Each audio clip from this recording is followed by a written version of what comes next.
Media science on YouTube channel के ऊपर जैसे कि हम लोग बात कर रहे हैं Pakistani drama serial industry entertainment industry बनाने की बातें कर रहे हैं। आज जो गुफ्तगू है, जो लेक्चर है, जो समझाने वाली बात है वो है डायरेक्शन डायरेक्शन डायरेक्शन।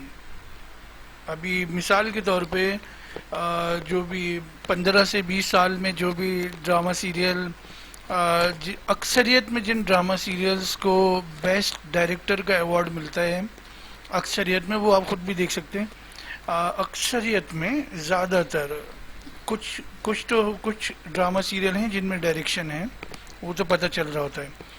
लेकिन बहुत सारे अक्सरियत में ड्रामा सीरियल ऐसे हैं कि जिनमें डायरेक्टर का अवार्ड मिलता है, बेस्ट डायरेक्टर का अवार्ड इस साल का। तो मैंने वो ड्रामा सीरियल देखे, उनमें डायरेक्शन तो है नहीं, उसमें कहानी अच्छी है, उसमें सब्जेक्ट अच्छा उठाया हुआ है। जो भी जिन सब्जेक्ट को मैं सब्जेक्ट नहीं मानता, लेकिन क्या है कि जिनको अवार्ड मिल गए हैं उसके ऊपर मैं बात कर रहा हूँ। डायरेक्शन बेस्ट डायरेक्टर का अवार्ड मिला फलां को, लेकिन उसमें डायरेक्शन तो थी नहीं, उसमें कहानी अच्छी थी मौजूदा वक्त के हिसाब से। वो मैं उनको कहानी भी नहीं मानता, मौजूदा वक्त के हिसाब से उसमें डायरेक्शन तो थी नहीं। और उसमें एक्टर्स बहुत अच्छे थे, उनको मैं मानता हूँ, तो एक्टर्स तो हैं ही अच्छे। अब उनसे काम नहीं लिया जाता, वो अलग बात है। तो ये जो डायरेक्शन है, ये आपको समझ में आ रही है? ये जो डायरेक्शन है, डायरेक्शन क्या होती है? डायरेक्शन आज ये आप समझने में पहले भी वीडियोस बना चुका हूँ, कुछ में मैं थोड़ा सा समझाया मैंने। डायरेक्शन का मतलब है एक ही सीन में कैमरा कितनी बार अपनी जगह बदलेगा। डायरेक्शन का मतलब है एक सीन में कैमरा जहां पहली बार रखा था, उसी सीन में अब उसी सीन को शूट करते हुए, उसी के डायलॉग शूट करते हुए, उसी सीन के एक्सप्रेशंस शूट करते हुए, उसी सीन की कोई मूवमेंट, कोई हरकत, कोई कंटिन्यूटी शूट करते हुए कैमरा कितनी बार अपनी जगह बदलेगा। वो आप जब कैमरा बदलते हैं, आप कैमरा जब रखते हैं, तो कैमरा उठा के कहीं भी रखते हैं सीन शूट करने के लिए, तो आप उस जो पहले जो शॉट डिविजनिंग आपने की हुई थी, मिसाल के तौर पे आप मास्टर शॉट पे थे, तो आपने कैमरे की जगह चेंज की है, तो अब आप मास्टर शॉट तो नहीं लेंगे ना, अब तो आप क्लोजअप पे जाएंगे, या फिर आप मिड शॉट पे जाएंगे, या आपने कोई बात ज़्यादा करीब से सिचवानी है, एक्सप्रेशंस दिखाने हैं, उसके ऊपर म्यूजिक लगानी है, तो क्लोजअप पे जाएंगे आप। तो अक्सर जो ड्रामा सीरियल हैं, अक्सरियत में जो ड्रामा सीरियल हैं जिनमें बेस्ट डायरेक्टर का अवार्ड मिलता है, उसमें डायरेक्शन तो होती नहीं है, उसमें अच्छे एक्टर होते हैं, और उस मौजूदा वक्त के हिसाब से जिन कहानियों को कहानी समझा जा रहा होता है, उसको उसमें वो एक अच्छी कहानी होती है। मेरे हिसाब से नहीं होती, उस हिसाब से होती है जो माहौल चल रहा है। जैसे ड्रामा सीरियल अप्रूव हो रहे हैं और जो भी कहानियाँ सुन के अप्रूव हो रहे हैं, तो वो उस हिसाब से कहानी अच्छी होती है। जबकि कोई एक और ड्रामा सीरियल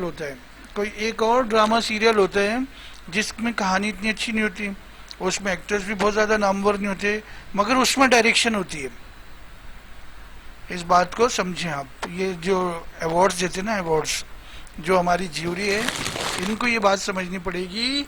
जो अवार्ड्स आप देते हैं, जो ड्रामा पसंद आया लोगों को, हो सकता है वो कहानी की वजह से पसंद आया, हो सकता है वो एक्टर्स की वजह से भी पसंद आया हो सकता है वो जो आपने जिस पेस में उसको शूट कर दिया है, जिस फील्ड में शूट कर दिया है, और जिस बैकग्राउंड में गाने ला के कर दिया, और वो मौजू की वजह से हिट हुआ वो ड्रामा। इसका मतलब ये नहीं है कि वो डायरेक्शन की वजह से भी हिट हुआ है। इसका मतलब ये है कि कोई और ड्रामा जिसको ड्रामा सीरियल जिसको ज़्यादा पसंद नहीं किया गया, जिसकी कहानी भी ऐसी थी, जिसकी रेटिंग भी ज़्यादा मज़ेदार नहीं थी, लेकिन वो सब ड्रामों में उसके अंदर डायरेक्शन मौजूद थी, उसके अंदर शॉर्ट डिविजनिंग थी, उसके अंदर म्यूज़िक से खेलना था, उसमें एडिट से खेलना था। जैसा कि मैंने थोड़ी सी रिसर्च में मुख्तलिफ ड्रामा सीरियल्स देखे हैं, तो क्योंकि जाहिर सी बात है, कोई भी चीज़ आप बेचते हैं तो एक नामवर एक्टर को, मॉडल को आप उसमें लेते हैं, तो लोगों की अट्रैक्शन बढ़ जाती है। मगर आपने तो डायरेक्शन पे अवार्ड लेना ना, डायरेक्शन जिसने सारे असूल पूरे किए हों। फिर इसी तरह आपने डीओपी को भी तो अवार्ड देना है ना, जिसने डायरेक्टर की उस बात को समझा और उस चीज़ को वैसा फील करा दिया। क्योंकि कहा जाए, जो एक मुहावरा है वो उससे बड़ी आसानी से समझ में आ जाएगा कि डायरेक्टर जो है वो फिल्म का दिमाग है। डायरेक्टर जो है वो फिल्म का दिमाग है, और कैमरामैन जो है, डीओपी जो है, वो फिल्म की आंख है, आंख। एक जगह पर अगर आप शूट कर रहे हैं, वहाँ बहुत सारे लोग हैं और जितने भी लोग वहाँ खड़े हैं उनको सब लोग नज़र आ रहे हैं, लेकिन डायरेक्टर बताएगा कि आप कैमरामैन को, डीओपी को, कि आपने किसको दिखाना है जो कि उसकी स्क्रीन के ऊपर नज़र आएगा। सब लोगों को तो पूरी पूरी जगह नज़र आ रही होगी, 4 लोग उधर खड़े हैं, 2 लोग उधर खड़े हैं, 1 लोग उधर खड़े हैं, 3 लोग उधर खड़े हैं, वहाँ पे पीछे दीवार ऐसी है। लेकिन जब डायरेक्शन की बात आएगी तो डायरेक्टर कैमरामैन को, डीओपी को बताएगा कि इतना सब कुछ नज़र नहीं आएगा, ये जो 2 लोग खड़े हैं ना, ये 1 लोग खड़े हैं, इनके ऊपर ज़रा जाओ, थोड़ा क्लोज बनाओ, और ये अब आप जुमले बोलना, ये इधर से चल कर आ जाएंगे, और फिर हम दोबारा से कैमरे की जगह चेंज करेंगे। इसको क्या कहते हैं? इसको कहते हैं डायरेक्शन। तो मैंने जो देखे जो ड्रामा सीरियल, जो कुछ ड्रामा सीरियल तो मुझे भी पसंद है, उसमें डायरेक्शन भी है, उसमें कहानी भी है, उसमें फीलिंग्स भी हैं, गाना भी है, बैकग्राउंड म्यूजिक भी है, सब कुछ सही है। मगर मीडिया साइंस 1 यूट्यूब चैनल पर मीडिया के स्टूडेंट्स और दीगर लोगों को जो ख़ास बात बताई जा रही है, वो ख़ास बात क्या है? वो ख़ास बात यह है कि जब ड्रामा सीरियल बनाए जा रहे हैं और उसमें बेस्ट डायरेक्टर का अवार्ड दिया जाता है, तो आप ये नहीं देखें कि उसमें कहानी भी अच्छी थी, रेटिंग भी बड़ी अच्छी आई और एक्टर्स भी बड़े अच्छे थे और इसने ज़्यादा पसंदीदगी हासिल की है, तो उसका मतलब ज़रूरी नहीं है कि वो डायरेक्शन थी उसमें। डायरेक्शन का मतलब है शॉर्ट डिविजनिंग, कब क्लोजअप आया, कब मास्टर शॉट आया, कब कैमरे थोड़ा सा मूव हुआ, थोड़ा सा ट्रैक इन हुआ, थोड़ा सा आउट हुआ, फिर यूं टर्न हुआ, फिर ऐसे टॉप शॉट आया, फिर म्यूजिक की एंट्री हुई, और फिर 2 जुमले बोले, फिर किसी ने सोचा, फिर कोई कंटिन्यूटी, फिर कोई जंप कट, फिर कोई, ये सारी चीज़ें ना, ये सारी चीज़ें एडिटिंग के लिए, एडिटिंग करवाने के लिए तो शूट होती है ना, तो यही तो डायरेक्शन होती है। इस बात को आपने सब्र तहम्मुल से समझना है कि मैं क्या बताना चाह रहा हूँ, क्योंकि मैं तो बहुत सारे भी ड्रामा सीरियल देख रहा हूँ, टॉक शो सुनता हूँ। टॉक शोज जब मैं सुनता हूँ तो उसमें डायरेक्टर्स की बहुत तारीफ़ें हो रही होती हैं कि भाई वो डायरेक्टर बड़े अच्छे हैं। अब वो तारीफ़ करने का उनका अंदाज़ क्या है, क्योंकि पता नहीं है कि किस बात को डायरेक्शन कहते हैं, तो वो कहते हैं कि मैंने अपने डायरेक्टर से कहा ये सीन मुझे समझ नहीं आया, इसको यूँ होना चाहिए, लेकिन जब उन्होंने मुझे एक्सप्लेन किया, वजाहत की, मैंने लगा वाह यार ये तो डायरेक्टर है अंदर। नहीं नहीं, ये डायरेक्टर नहीं, ये वजाहत करने वाला है, इसने एक्सप्लेन किया। आप इसको डायरेक्शन में नहीं मिलाएं। डायरेक्शन वो है जब ये सीन शूट होगा। आ रही है समझ में? आ रही है आपके बात? मीडिया साइंस 1 के दोस्तों, आपकी समझ में आ रही बात? यानी किसी ने कहा कि मुझे लगा कि यार 3 जुमले ज़्यादा थे इस सीन में, तो मैंने कहा नहीं, इनको होना नहीं चाहिए। तो उन्होंने, डायरेक्टर ने जो मुझे एक्सप्लेन किया, जो बताया, वो कुछ ज़्यादा देख रहे होते हैं हमारे डायरेक्टर। उन्होंने बोला ये इसलिए ज़रूरी है, तो इसका मतलब ये डायरेक्शन तो नहीं कहलाएगी, ये तो वजाहत कहलाएगी। बहुत आसान सी बात है ये। इस बात को लोग ये समझ होते हैं वो डायरेक्टर बहुत ज़बरदस्त है, सब अच्छे हैं, सब अच्छे डायरेक्टर हैं, मुझे किसी से कोई इख्तलाफ नहीं है।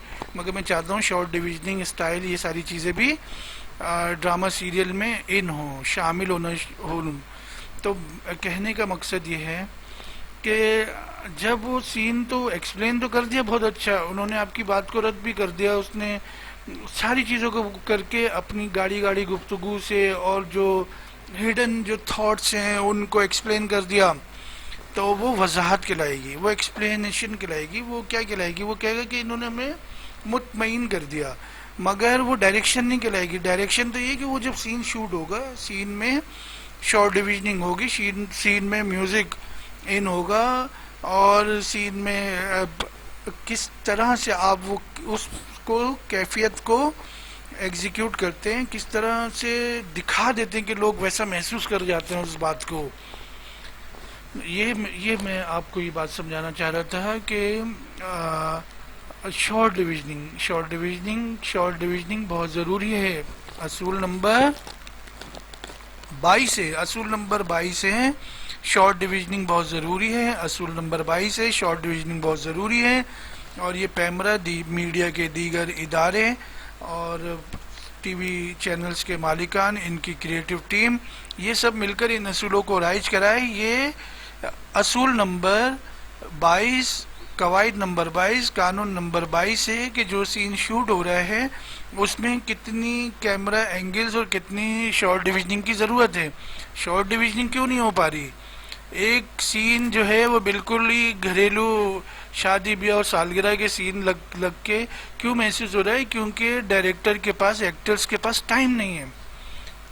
एक दिन में 4 सीन, 5 सीन, 6 सीन, 7 सीन कर लेना ये एक अच्छी बात है, ये आपकी काबिलियत की बात हो गई। आपने कम वक्त में 6 से 7 सीन कर लिए।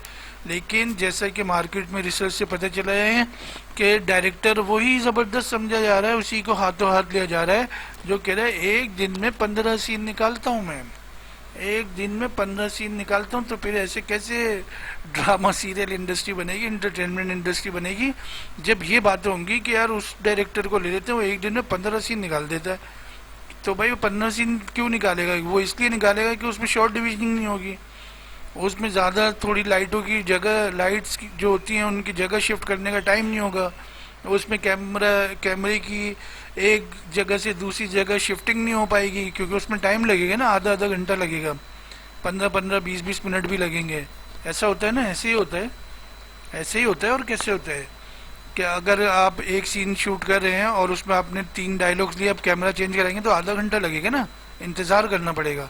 फिर आप लाइट थोड़ी चेंज होगी, कैमरा एंगल चेंज होगा, थोड़ी चीज़ें उठा के इधर रखेंगे, थोड़ी चीज़ें उधर रखेंगे, उधर से सोफ़ा घुमाएंगे, तो इसमें टाइम लगेगा ना, आधा घंटा लगेगा, 15 मिनट लगेगा। अब आपने कैमरा जहाँ रखा है और वहीं आपने उसको समत बोर्ड से चिपका दिया है और वहीं आपने कह दिया भाई यहीं से ये 2 शॉट भी पकड़ ले, 1 शॉट भी पकड़ ले, सभी कुछ यहीं से पकड़ ले भाई।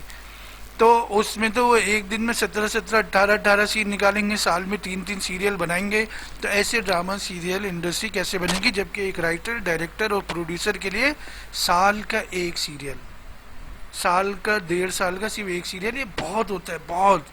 इसी में बड़ी खुशहाली होती है, इसी में नॉर्मल पैसा होता है, अच्छा पैसा होता है, अच्छी लाइफ गुजरती है और सोचने का वक्त मिलता है। अभी तो ऐसे लगता है कि जिन बंगलों में रिकॉर्ड करने जाते हैं किराए पर, उनको पैसे दे के पर डे के हवाले से, वो जो बंगले के जो मालिक होते हैं वो कहते हैं भाई ज़्यादा ऊंची आवाज़ में बात नहीं कीजिएगा। तो सब एक ही ऑडियो लेवल पे बोल रहे होते हैं, चाहे वो गुस्से की बात हो, चाहे वो घरेलू गुफ्तगू की बात हो, किसी का कोई अपना अलग से लहजा निकल ही नहीं रहा। और मैं तो सीनियर एक्टर्स को भी देख रहा हूँ कि वो भी जो हैं उसी लेवल में, उसी ऑडियो लेवल के हिसाब से बेचारे गुफ्तगू करें जैसे सब कर रहे हैं, तो फिर सीखेंगे कैसे? यहाँ तक आपने मुझे सुना, आपका बहुत बहुत शुक्रिया।